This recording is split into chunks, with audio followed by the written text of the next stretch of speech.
A very warm good evening, everyone. Welcome to yet another artist talk. Today we have Shiva Sai Jeevanatham with us. Welcome, Shiva Sai, to the Indian Photo Festival. We are running in the 7th edition, and we are very glad to both exhibit your work at the 7th edition at the State Art Gallery in Hyderabad, as well as present you as a speaker for the artist talk segment. A brief introduction about Shiva. Shiva is a 25-year-old, all of 25 only, documentary photographer based in Chennai, India. He's a graduate from the photography design from the National Institute of Design in India. He was also a student of English journalism from Indian Institute of Mass Communication, Jammu and Kashmir. He started his photography practice in 2012, and during his practice, he explored different mediums of image making, ranging from alternative photography practices, archives, to digital image making. From his bio, what I find really interesting is that the idea of good and bad has always intrigued him, and his work refuses to conform to this binary, exploring the gray area of human righteousness based on subjective relativism is something that he aims to achieve through his practice. His recent work, In the Same River, discusses the importance of memory in resistance movement during the family, using family photographs of victims of enforced disappearances in India-controlled Kashmir. This is the same exhibition that is on view at the State Art Gallery in Hyderabad. For those of you who are in Hyderabad, don't forget to take a look at this on the first floor of the State Art Gallery. For the rest, please enjoy your talk. Shiva, over to you. Hi, Jyoti. Thank you so much. Thanks to the whole of Indian Photo Festival team for making this happen to me. And yeah, I'll just go ahead quickly and share my screen. Yeah. Can you see my screen? Yeah. Yes. Perfect. So thanks for the introduction. I'll just go ahead. I'm going to give a brief introduction about the projects that I do and about the subjective relativism that I practice and how I use it for my photography practice. So before getting into the whole of discussion, I would like to remember Kuram Parvez, who's been recently arrested by the NIA. So he helped me in the very initial stages of the project in the same river to sort of like direct me in a lot of ways. He's one of my mentors. I don't know whether he remembers me, but we had a very detailed conversation when I was in Kashmir back in 2017. So that's when I initially started my project in a very early stage. So he guided me and in a lot of ways, and he directed me to right people to make my project what it is right now. So yeah. And this one particular image that I found in his office was the reason that it gave clarity to myself, my own politics, where I come from, and what I believe in. So the small statue before the chinar leaf is Periyar, who is a rationalist from Tamil Nadu, and I am from Tamil Nadu, and my whole project about Kashmir is based on a sense of transnational solidarity. Yeah, so I'll go in detail about that while discussing about my project. So subjective relativism is something a term that I would use to sort of brief the complete work that I've done till now in my life, and probably that will be the future of my practice as a photographer or a visual artist. Yeah. So in the same river, it started as a reportage when I was studying in Indian Institute of Mass Communication in Jammu Tawi. So we were looking at things of Kashmir politics, the Kashmir conflict, and everything. And ironically, like when people discuss about Kashmir, there's this question about what happened to Kashmiri Pandit, right? So the history of Kashmir was initially taught to me by a Kashmiri Pandit called Rahul Jalali. He's no more now, but he gave a very objective description of what happened in Kashmir. And the one thing that he told me, which still is running in my head, is a quote that I still remember. And he said, Muslims never asked us to sort of get out. They just told us that it's not safe. So that sort of reverberated in my head for a long time. And I went to Kashmir and I saw many alternative stories, many counter memories to what generally the people of India believe in. Coming from India, I had a very different notion of what Kashmir was back in 2014 and 2015. And going there and visiting and talking to people like Kuram Parvez and Parveena Gigi changed my perspective of Kashmir. And that's where I believe the growth started. My understanding of Kashmir and the conflict started in 2015 by Rahul Jalali. So during my time in Kashmir, I worked with Association of Parents of Disappeared Persons. It's an organization started by Parveena Gigi. We call her Gigi. And her son was taken away by the Indian Army back in 1989. And she started this organization and along with Kuram and many others. So I worked with them, and without APDP support and Parveena Gigi support, I don't think I would have been able to collect or make the work that I've made right now. So I would like to thank Parveena Gigi for all her effort in making this movement happen. So my personal relationship with Kashmir also comes with understanding of a Sri Lankan conflict. Me being a Tamil, and the Tamil politics, the Tamil Nadu's politics is strongly driven by Tamil identity, and the LTT. I mean, the Sri Lankan, the Tamil Eram's identity was predominantly what I related to when I was learning about Kashmir conflict.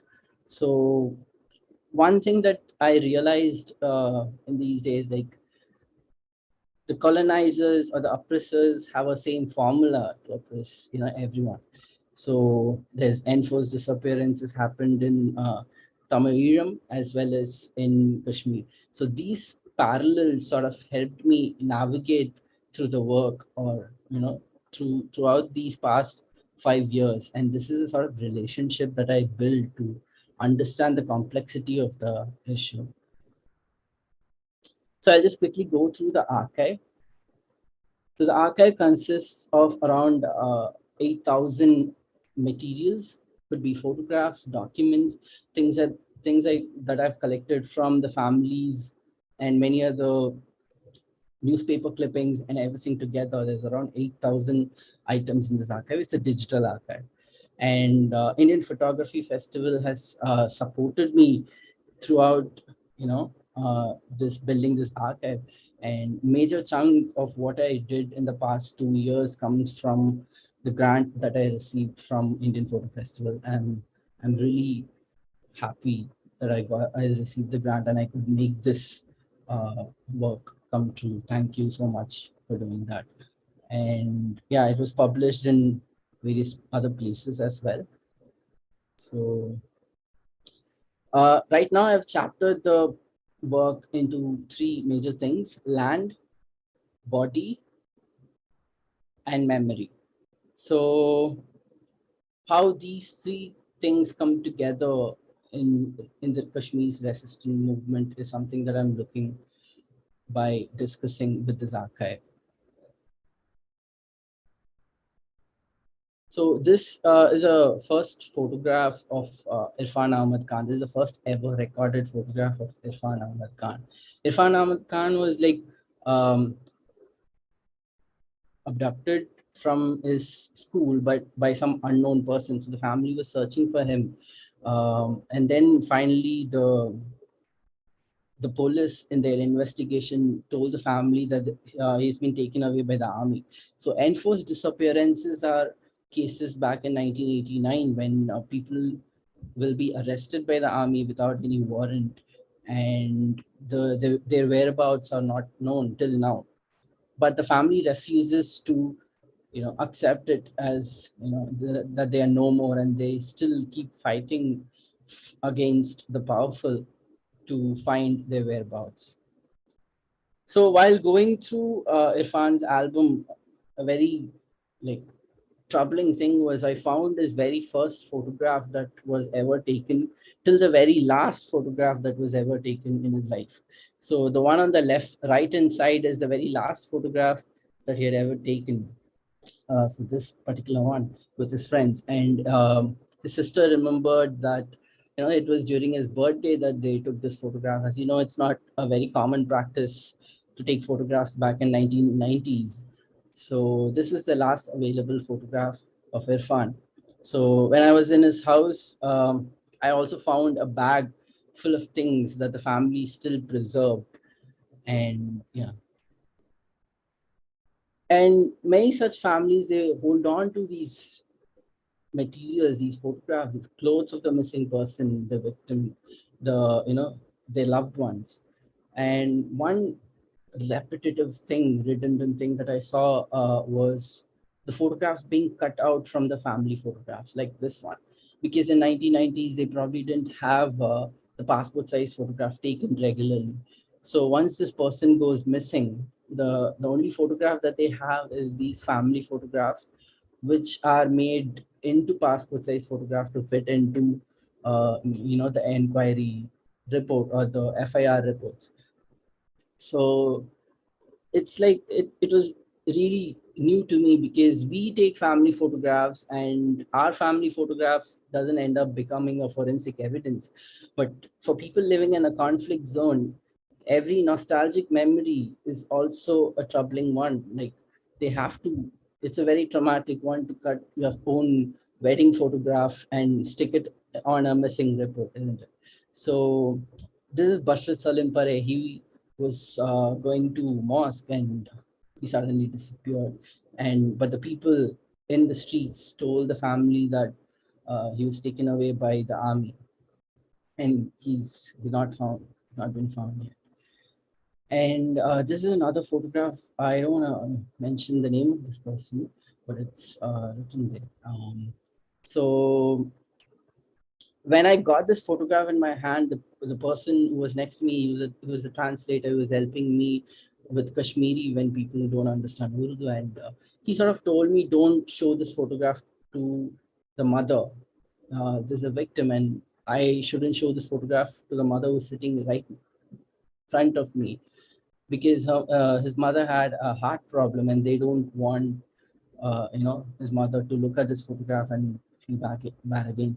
So while opening these albums, there were a lot of traumatic memories that were, kindled to the family. So this was a very tough thing for me to handle while I was collecting these photographs.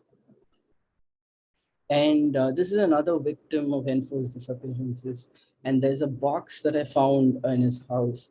And we didn't open this box because one of his brothers didn't feel comfortable opening it for us. So we sort of left it.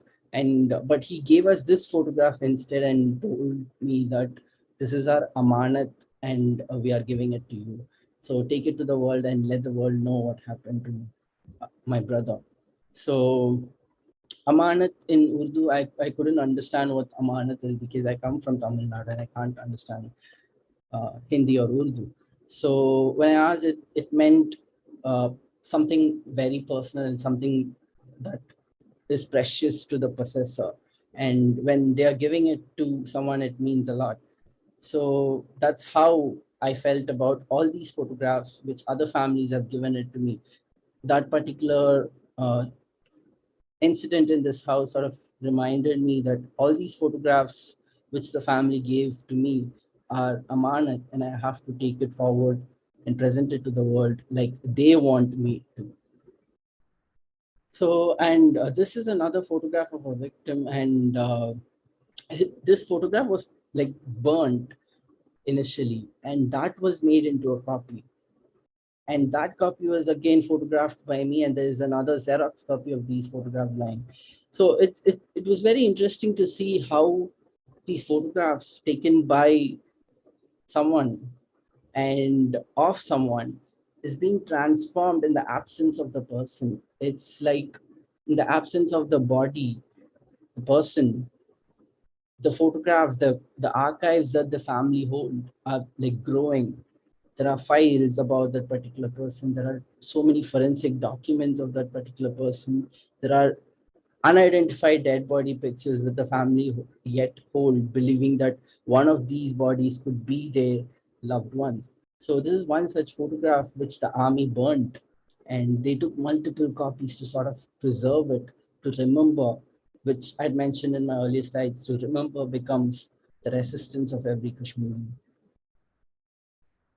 And this is a photograph of Abdul and Zina, and this was one of the photographs taken during their honeymoon times, and he was taken away after a year or so. And yeah, so when I was looking behind the photograph, I found these doodles and scribblings behind their photograph, and I found this like small text written. I had to zoom in and see, and it said, "I love you." And I asked her about their life when they were together, and she remembered many incidences where her husband would sort of take her out, make her wear his clothes, and photograph her, and take photographs of her in the photo studios. And that sort of shook my idea about Kashmiri women, which most of people in India believe that it's a very patriarchal society. But such things sort of questioned me about Kashmiri Islamic masculinity and how that sort of affects a lot of things. While discussing about this to a lot of researchers, I found that um so when a man and a woman, they always go out, the couples always go out together. When a man is going out in the streets, a woman always follows them or goes with them so that the army won't pick up the man. So if a man is alone, it's believed that the army can arrest them for no reason. But if there's a woman with the man, the probability of arresting him is less. So the mobilization of women uh, in conflict zone sort of changed the dynamics of how we believe patriarchy and matriarchy plays in society. And these are another photographs of a victim. So he started making, a victim's brother. When his brother was taken away, he was like upset mentally, and then he started making such doodles on his walls. So this is one of the sketches that he made in his house. So I photographed it. And this was another photograph of a victim. And in Kashmir, whenever I open photo albums, I always be very careful because it's a very intimate document. It's a very intimate memory that they hold in these albums. But the weird thing was, like, when I opened these albums, there's always some documents, some bills, or some FIR copies within the albums, which is not a common thing for us, for an outsider who's living in a very sophisticated, like happy life without any problems of oppression. So when I opened these albums, I find this photograph of a victim. He's dead. He's no more. So this was the photograph of his dead body when he was beaten up by an army behind his head, and he was bleeding, and he died in hospital. And this was the last photograph in this album with all his family photographs and everything. And this is another photograph, the only available family photograph with everyone, almost everyone together. Uh, an important thing that we have to look in this photograph is how the Kashmiri body is being treated by people who have circled the faces. So the purpose of this photograph was to be as an evidence for the hair. So when the victim Bashir Ahmad was taken away, his family had to file a case, and they fought the case and they won the case, and they were given compensation. So to receive the compensation, they had to provide a photograph of their family to prove who is who. And so this photograph, when the officials, when they were like sort of verifying it, they sort of circled all these faces, and this is the only family photograph that they have. So the idea of a family photograph becoming an evidence was very disturbing to have in my hands. So I felt this photograph should be seen. And this is a photograph of Rahmat. So Rahmat's father was recently taken away. He was arrested under PSA, Public Safety Act of Jammu and Kashmir. And I visited her house in 2020 January, just before like the corona came in. So she told me, like, when we met initially, she was very hesitant to talk to me, and then later she told me, like, her father is selling clothes in Agra. And I know that that's the thing that she keeps telling everyone who visits her, because she said the same thing to other people who came to research with me and everyone. And so after a few days, I visited her again, and then she sort of opened up to me, saying, that she actually whispered in my ears, saying her father is in a jail in Allahabad. I was like, so this LKG kid had that sense of not letting out an information when there's an unknown person in their house. And it's a very common thing for a Kashmiri child to, experience, because usually army, they end up barging in the house and asking questions, and they always have to hide information, because that's why they're being beaten up, and that's why their documents are being burned. So she sort of told me, and I mean, I knew that already. So this was the last photograph of her and her father together. And within a week or so, he was arrested. And then within those time, these were a lot of sketches and scribblings that the kid made in the absence of her father. So it also talks about the mental state of a child going through all this. But her father is back now. He's been released from the jail after in 2021, early 2021. So yeah, that's a good news to hear.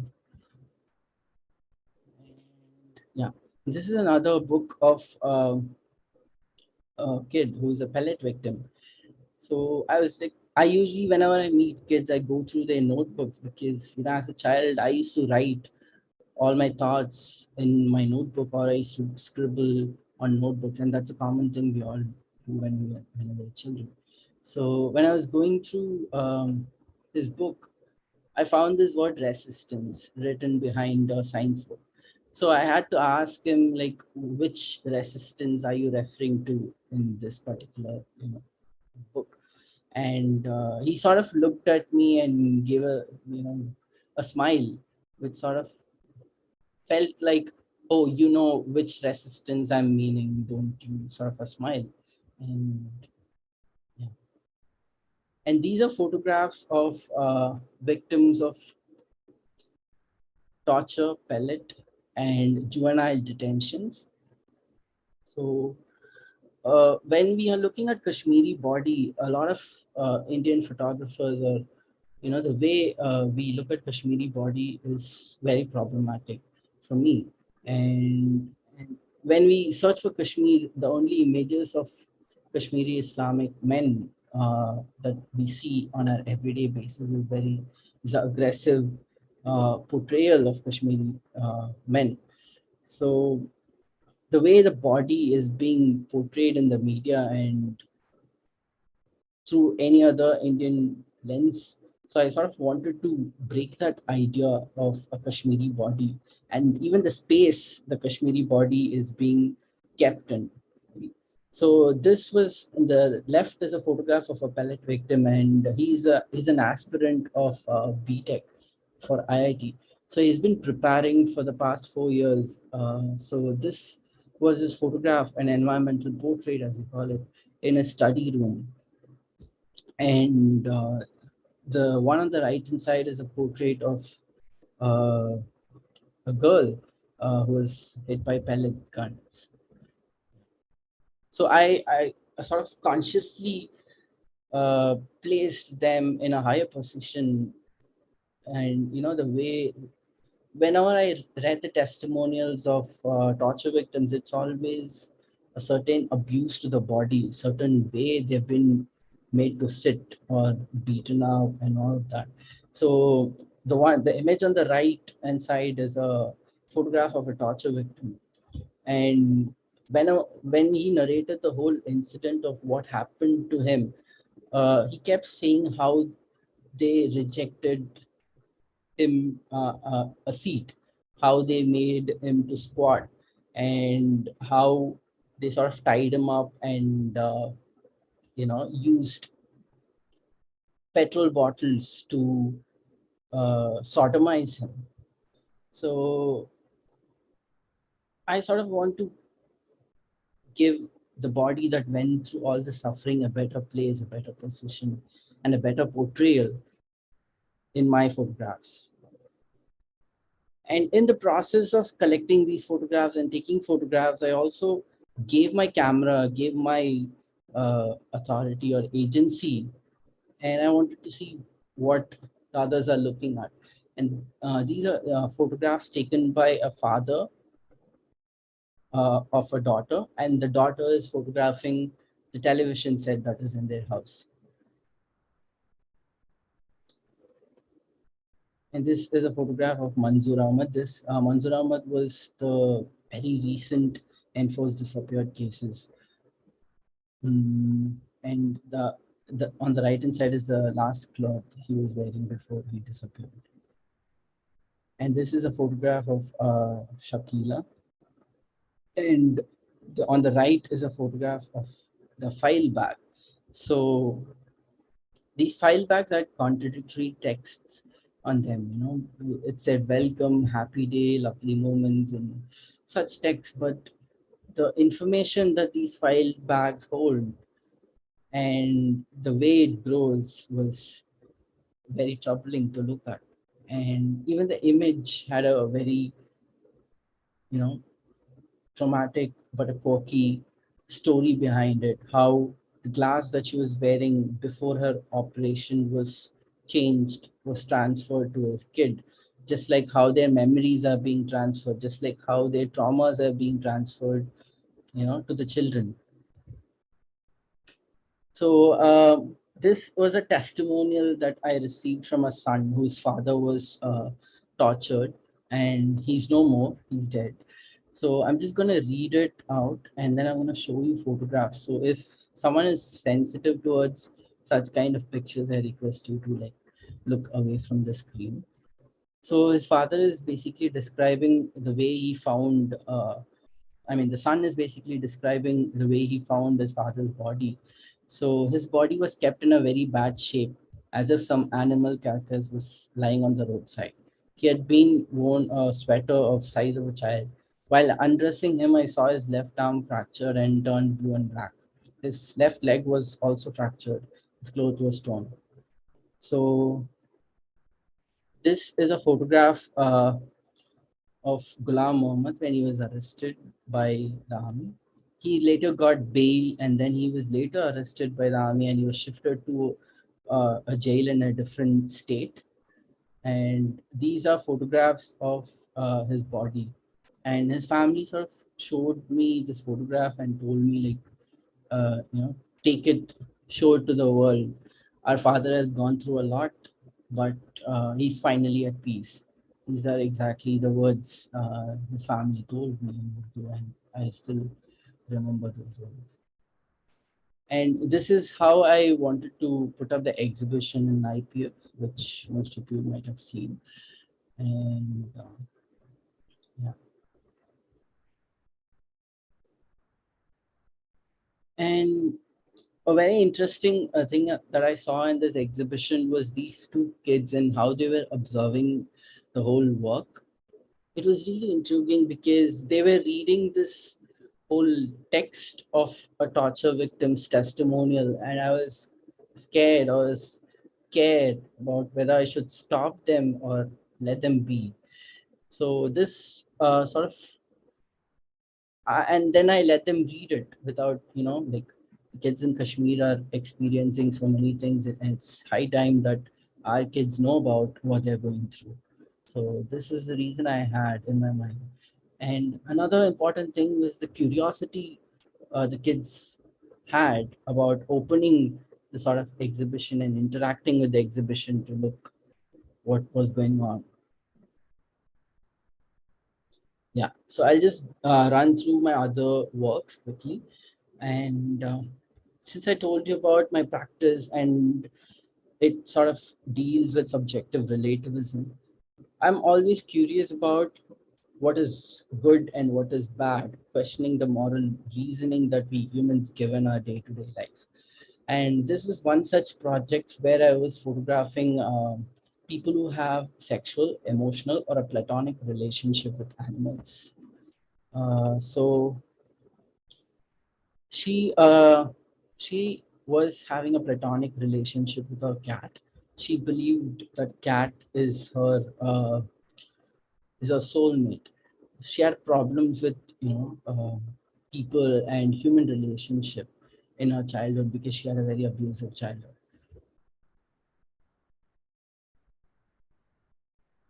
And these are photographs of another zoophile.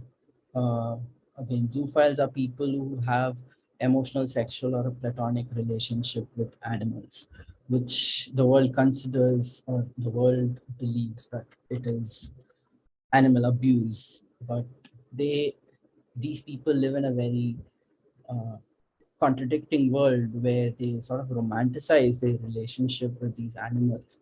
So he doesn't have an animal partner, but he knows that he's in love with animals, but he's scared to buy a dog or have a dog or a cat or any other animal. So he uses these stuffed toys again, all around his house, and that is his sort of fetish.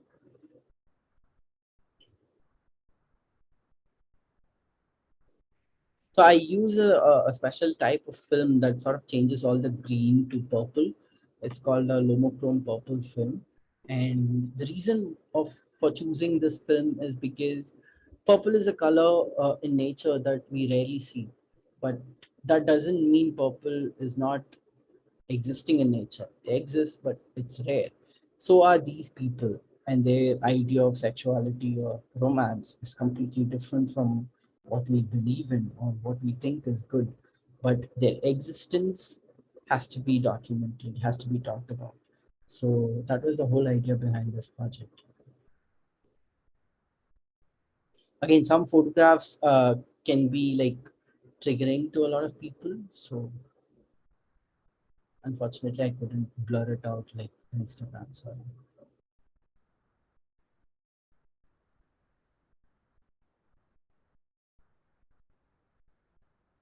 Yeah. So yeah, this is Ollie. So Ollie sort of believes that he receives uh, some sort of an energy by petting his horses, and he's also a flat Earth believer. So I was photographing him, and during this particular portrait, I was living in his house for a week, uh, and I didn't notice a lot of details while taking this portrait. I saw something unusual on his table, and I had to look closer to see that there is a Hitler photo behind him. I was super scared. I was anxious, and I don't know what to do. So I had to ask him, like, why do you have a Hitler photo in your house? And then that's when he spoke about his neo-Nazi approach, his neo-Nazi beliefs. And yeah, I had to sort of have a conversation with him so that I understood what his beliefs are.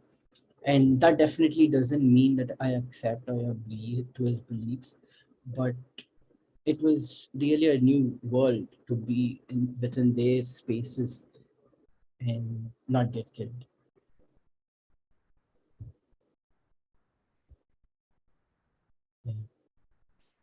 So that's mostly about that work.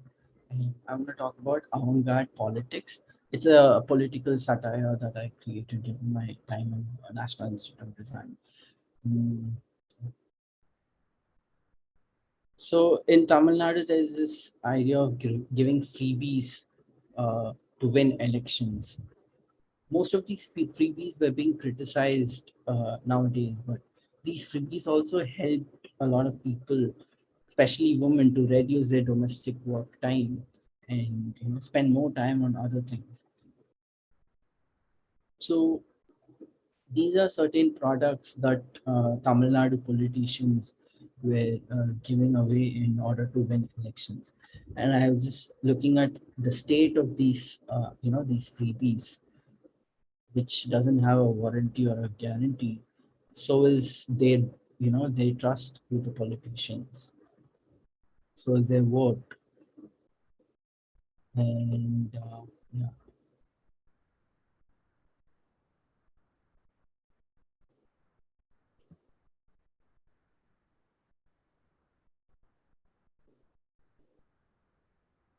And the hero worship of politicians in Tamil Nadu was also documented throughout this work, and how we've been constantly made to fall prey for this in the culture. But on contrary, there is also how these three politicians stood for social justice in their politics. So there's always this layeredness about what is true, what is right, and what is wrong uh, in the kind of work that I do or my practice. Upside Down is my very recent project where I'm talking about you know, the Indian education system and our children, how we regularly sort of put barriers to our kids. And there's this constant thing that our parents tell when their kids, like, don't do this, don't do that, you should only do this. So there's this mechanical aspect to our life where we study and then we find a good college and then we enter a good paying job. And throughout this, I find some smaller things that are restricted to children, and so I want to break that. And within kids, I see a rebellion that is happening and that is constantly being shut by the society, the parents, the family, and everyone. So this rebellion was something that I wanted to document through photographs. So I went ahead and I asked the kids to do whatever they want, whatever they feel is right in front of my camera. So it was a collaborative sort of a performance that me and the children, we did it together. So there were many instances where a child, when I asked them what you want to do to show that you know whatever you want to do in front of camera you can do. And sometimes what they told was very destructive. So those were the only time I had control over you know asking them to not do it. But other than that, I sort of let them be free. So one of the kid actually wanted to kick a football onto my camera. So she didn't mean to kick on my camera, but she just wanted a ball frozen mid air while she was kicking. So, but she had to do multiple takes and she actually broke my camera while doing that. So the sort of control that we have on kids to not break certain things, so we don't let them explore a lot of things like mobile phones or laptop. We don't want them to break it, so we don't let them use it. So again, that was a resistance that I wanted to project through my photographs.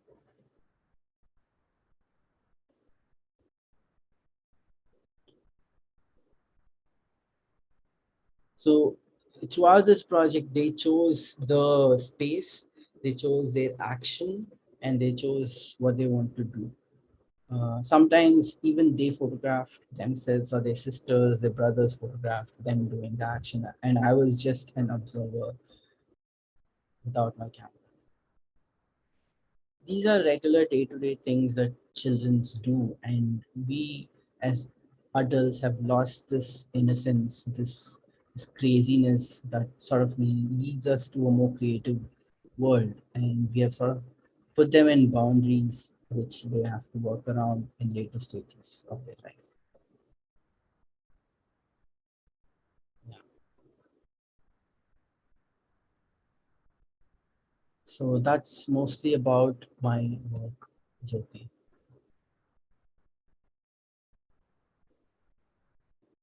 Fantastic.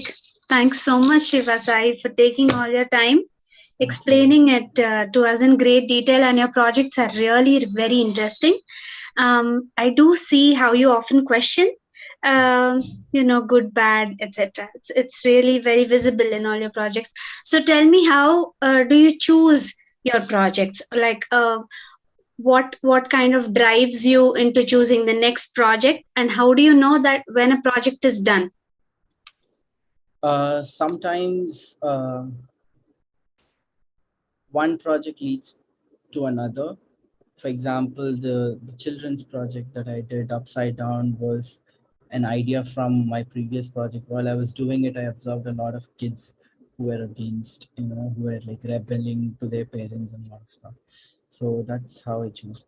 Another way I choose my project is based on um, the concept, the idea as such, and the politics behind what is right and wrong is always key that drives me to taking project. As you see, like I've covered like politics and as well as some satirical work. So there's no one particular formula that I follow to choose or think about a project. There's like so many interlinks which I'm unable to explain right now.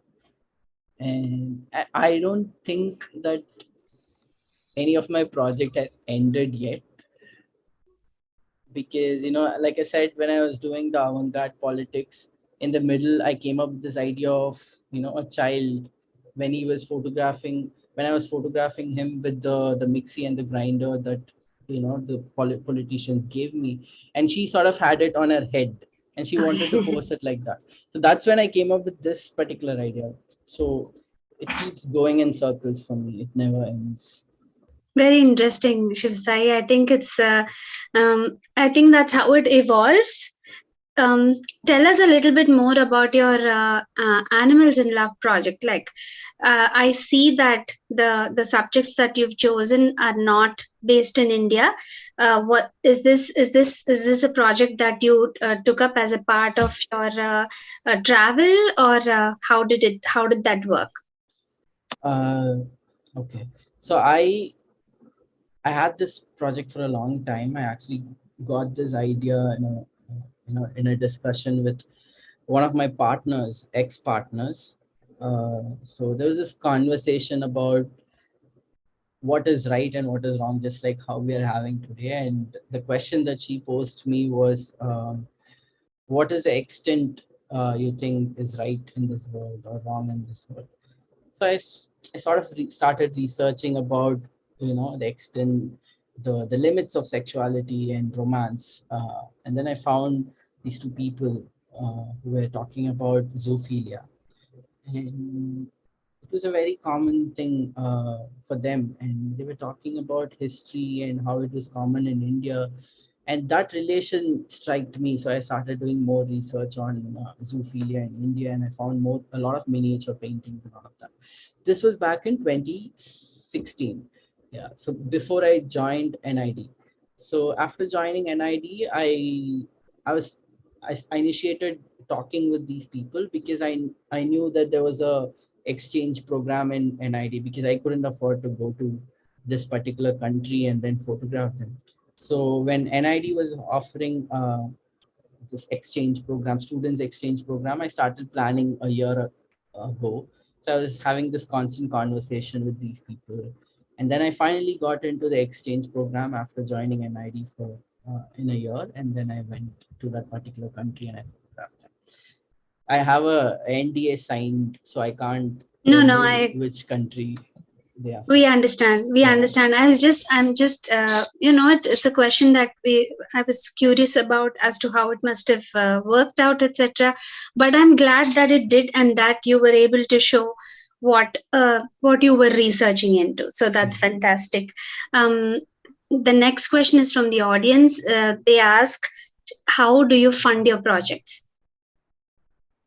Uh, so all these projects, I did it when I was in college in NID. Self-funded. Everything was self-funded because I had to complete these for my college projects and all of that. Yeah, my mom and dad paid it for me, and I'm paying back the loans right now, except for the Kashmir project, which was funded by, like, partly funded by Indian Photo Festival with their grant. Yeah. All right, yes, I'd like to elaborate on that a little bit from our end. Is that Shivasai Jeevanatham was the IPF grantee for the year 2019, and we supported him on the long term grant. And we are glad that we could support in whatever way, and that your project is there. It is today. I see the realization of it is not just clicking photographs, but how you display them, and that's very interesting. That's really very interesting, Shivasai. May you do many more projects like this one. What are your current projects? What are you working on right now? I wish I could show you, but yeah, I can show you. Let's That's not not go an into issue. that, but yeah, you could just explain to the audience so they get a gist of what you're trying to. So yeah, so it's about government of this country, how salvation for everyone is becoming a business, and there's like government popping up in every corner of a country, sort of capitalizing on people's need for salvation and the so-called mukti. So I thought I should start a ashram for myself, an online ashram, and self-proclaim as a godman myself. So I started making these self-portraits during lockdown, where I proclaimed myself as Om Sai, a godman, and I started taking self-portraits of by mimicking all the godmen of this country. Sounds That's my very current project. interesting, very dramatic, very interesting. We look forward to that one.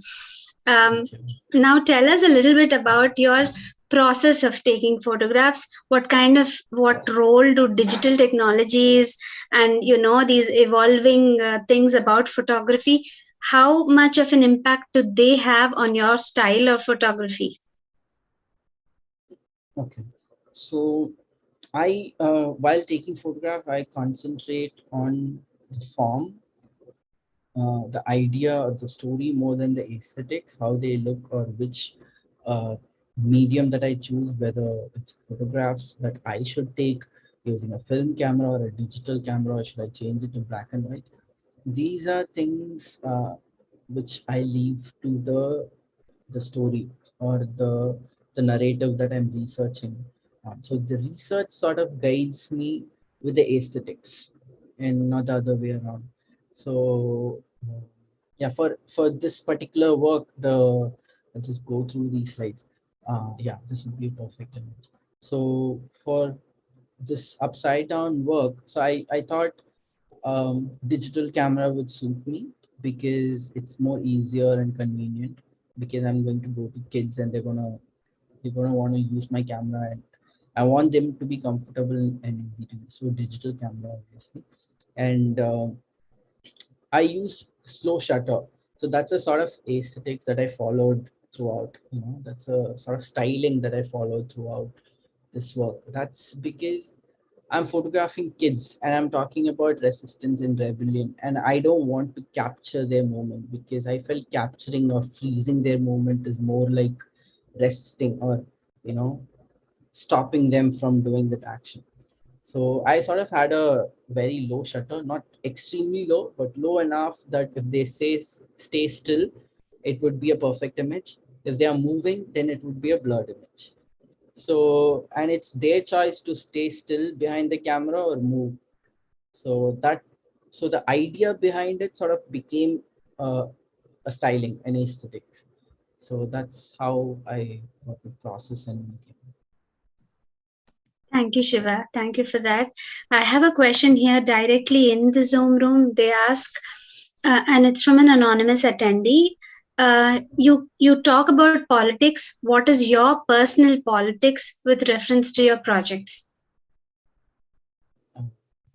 Like, you want me to say whether I'm left wing or right wing sort of person? Left wing, right wing. Yes, I think they're more interested in what you personally feel about politics, and you know how you choose your projects in reference to the politics that you feel with them. Okay. I don't believe in the idea of borders, nation, religion, ethnicity.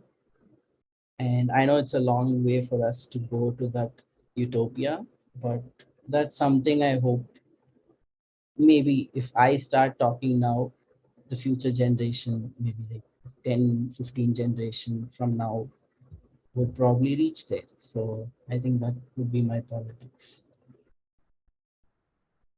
If like in popular terms, left would be my politics, yeah. And liberal, right? Yeah. Yeah. Maybe. Yeah, very interesting. You have a long way to go, and I'm really excited about how beautifully your choices are molding you, both as a human being and as a photographer. Thank you so much for being with us, for spending your time explaining your projects. To those of you who have more questions, sure, look him up on Instagram and write to Shiva. For the rest of you who are logged in today, we have another interesting talk tomorrow by Divya Kovasji. She's our the IPF grantee for 2020. And she'll have another fantastic talk tomorrow. Please tune in again and look us up on Indian Photo Fest at Facebook, YouTube for all the talks that you must have missed. And stay along until the end of the festival. 19 more days to go. Thank you, guys. Have a good night. Thanks, Shiva, again. Thank you. Thank you, Jyoti. Bye.